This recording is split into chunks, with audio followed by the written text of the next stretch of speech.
Olá, meu nome é Beto Brito e você me acompanha aqui pelo canal Beto Espírita. Começo esse nosso vídeo de hoje fazendo uma pergunta. Você sabe quem era o jovem rico ou o mancebo rico que conversou com Jesus?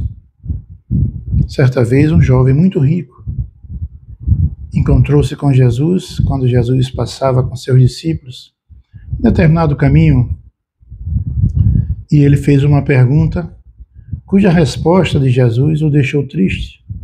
E ele saiu de fininho e foi embora triste. Essa história é contada pelo evangelista Mateus no capítulo 19 do seu livro, nos versos de 16 a 24. Também é narrada em Marcos.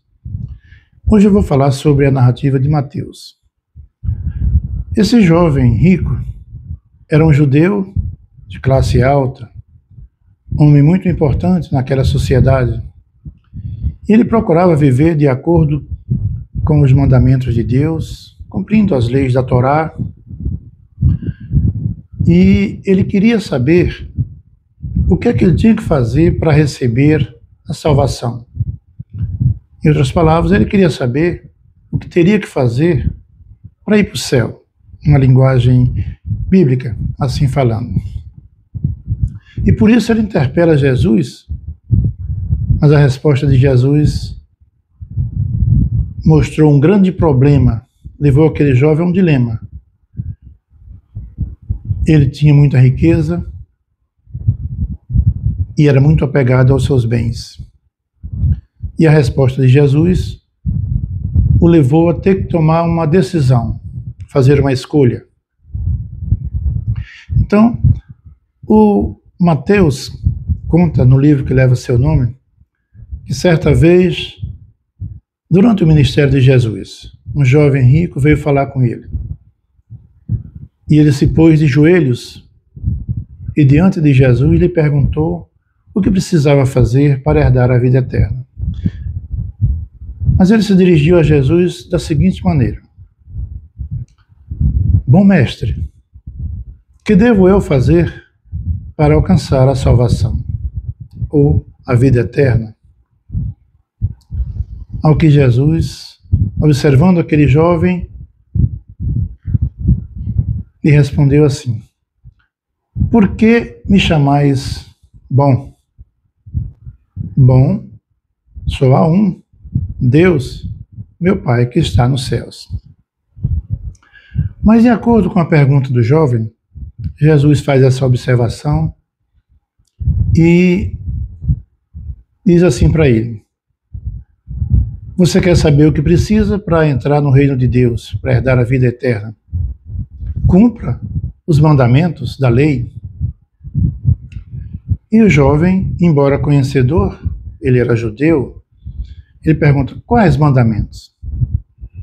Jesus então recorre ao livro Êxodo, que é um dos livros do Pentateuco de Moisés, da Torá.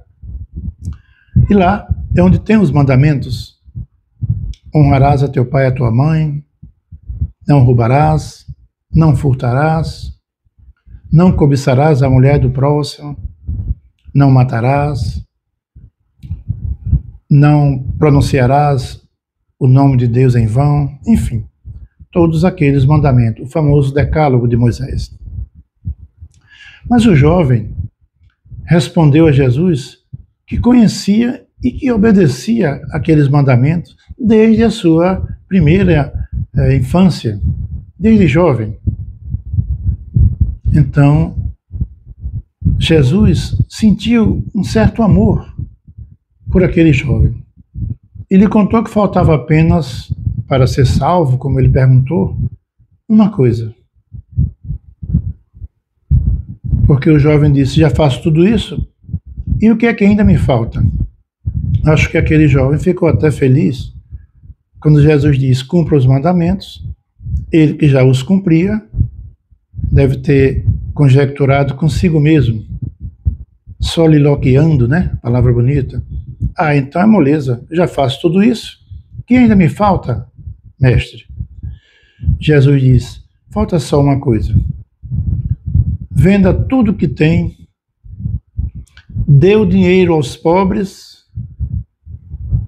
depois vem e segue-me, e terás a vida eterna. Ouvindo isso, aquele jovem ficou triste, porque ele tinha muita riqueza e não queria desfazer-se de nenhum dos seus bens. Ele era muito apegado à sua fortuna. Quando o jovem foi embora, Jesus, dirigindo-se aos seus discípulos, disse que é muito difícil um rico entrar no reino dos céus. E isso, inclusive, deixou os discípulos em dúvida. Será que é possível entrar no reino do céu? Então Jesus lhes disse que todas as coisas são impossíveis para nós humanos, mas tudo aquilo que é impossível para nós, para Deus, tudo é possível. Até mesmo o que é impossível aos humanos. Pedro, o velho Pedro, filho de Jonas, que mencionou que ele e outros discípulos, ele e os outros discípulos, tinham deixado tudo para o seguir. E Jesus lhes assegurou da recompensa eterna. Isso está em Lucas capítulo 18, versos de 28 a 30, tá? Os evangelistas não nos contam muita coisa sobre aquele jovem rico, nem sobre o que aconteceu depois desse encontro com Jesus. Agora, por que Jesus disse para o jovem rico que ele deveria vender tudo que tinha, se desfazer de todos os seus bens e dar aos pobres, para então seguir Jesus? É como se fosse uma condição sine qua non. Tinha que fazer aquilo ou não teria chance. Jesus sentiu certo amor pelo jovem rico. Viu que ele estava, inclusive, se esforçando para agradar a Deus e para herdar a vida eterna. Para nós espíritas, para alcançar planos espirituais bons ou até felizes. Por isso que Jesus lhe mostrou onde deveria modificar e o que deveria modificar em sua vida para alcançar o seu intento, o seu desejo. Faltava vencer o seu amor ao dinheiro, aos bens materiais, à fortuna. O jovem rico era demasiado apegado aos bens materiais, à sua riqueza. Era grande a sua fortuna. Mas Jesus não estava ensinando que é preciso doar dinheiro para ser salvo. O que Jesus estava querendo mostrar para aquele jovem é que ninguém pode comprar a salvação ou o bilhete de entrada nos mundos celestes, nos mundos felizes da espiritualidade.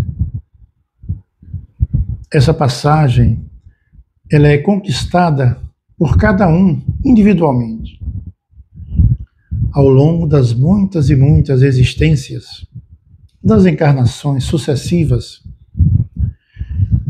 Ela é conquistada por aquilo que você faz, pelo bem que você faz ao seu semelhante, por quantas lágrimas você enxuga ao próximo, quanta sede você sacia ao seu irmão sedento, quanta fome você alivia do seu irmão, dando um bocado de comida, quanto você ouve o seu irmão quando ele quer fazer um lamento, pedindo a sua atenção. Enfim, a sua entrada no mundo feliz espiritualmente, ou no céu, para aqueles que assim chamam, preferem, depende do que você faz e não do que você tem. Isso não se compra, isso se conquista com o amor.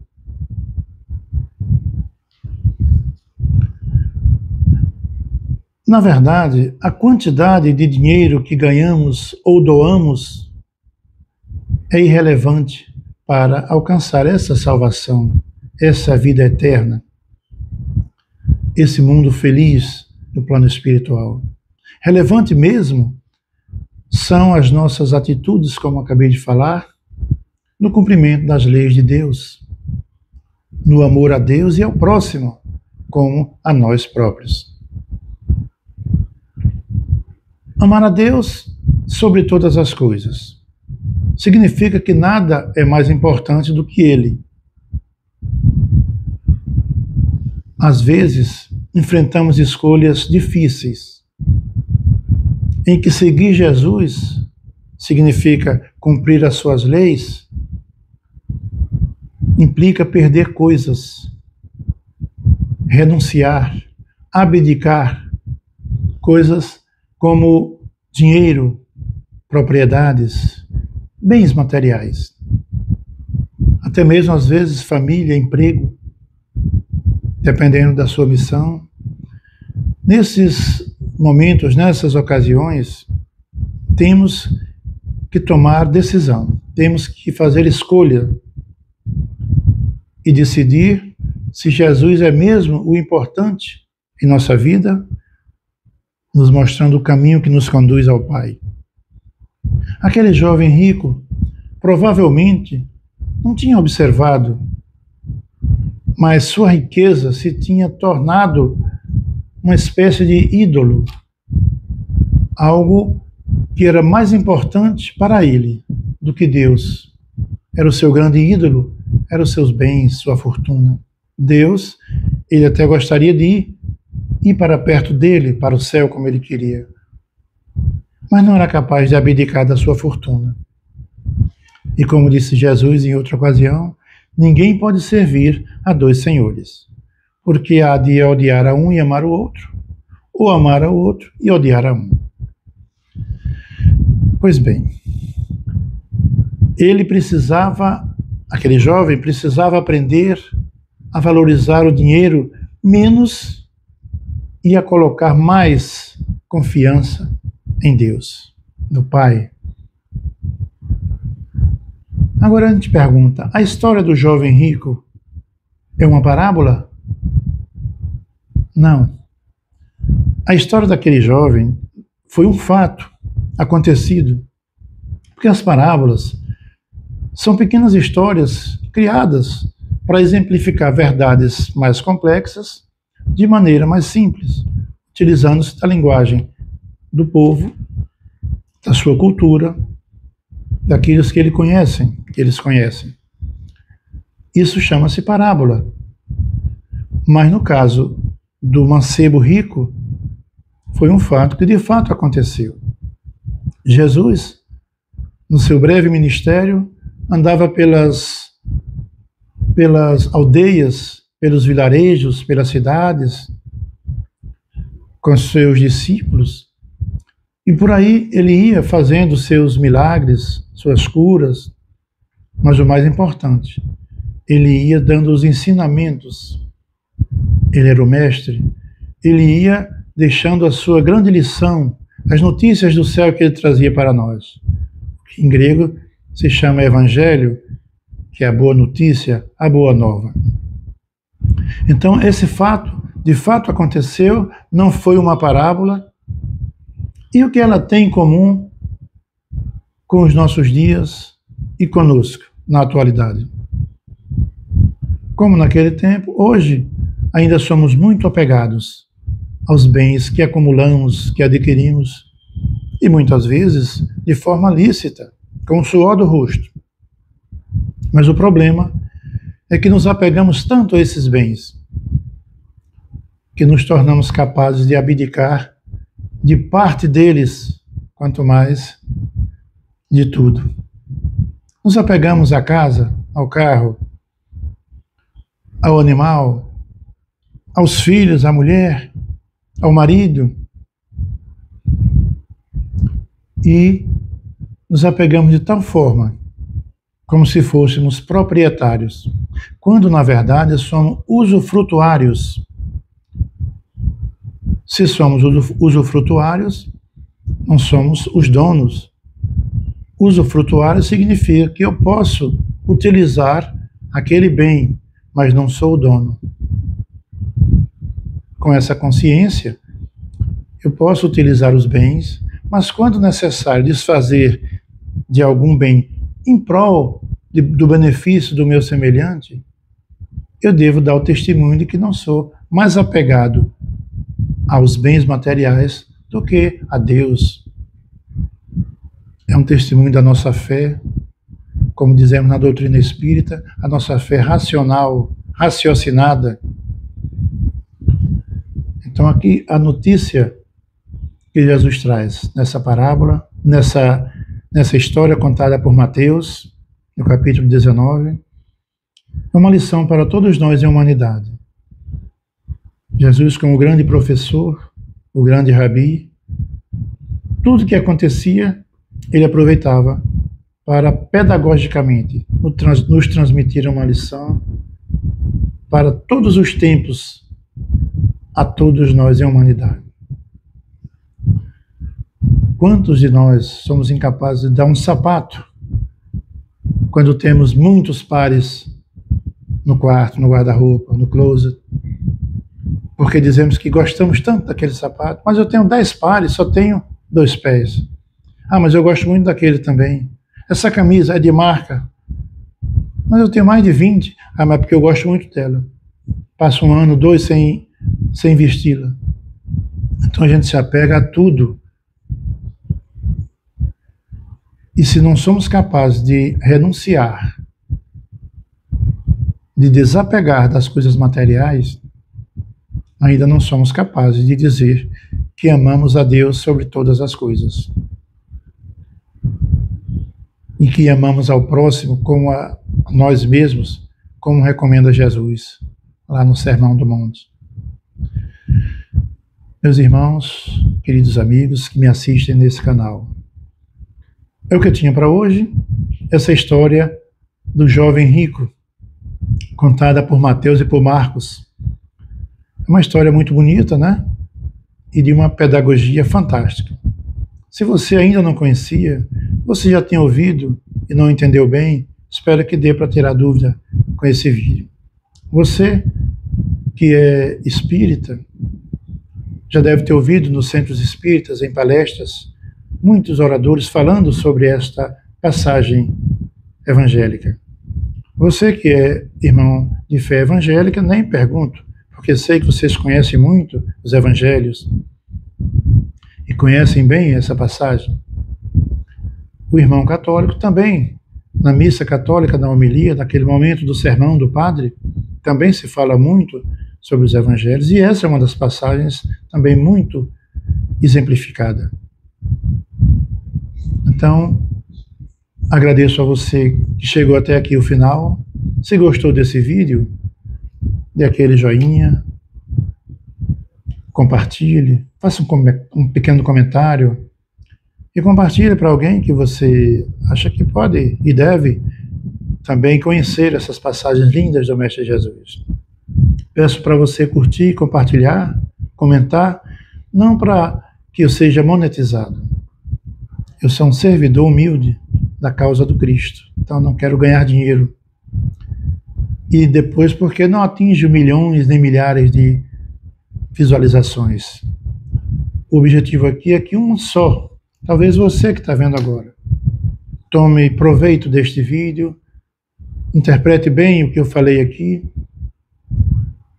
e sirva para a sua modificação, para o seu desapego à materialidade. Isso me deixa feliz. Então, o canal é Beto Espírita, meu nome é Beto Brito e te aguardo no próximo vídeo.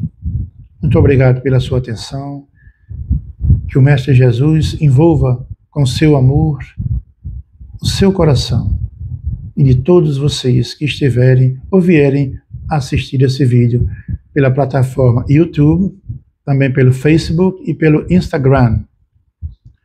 Até a próxima. Um beijo no coração de todos. Fiquem em paz.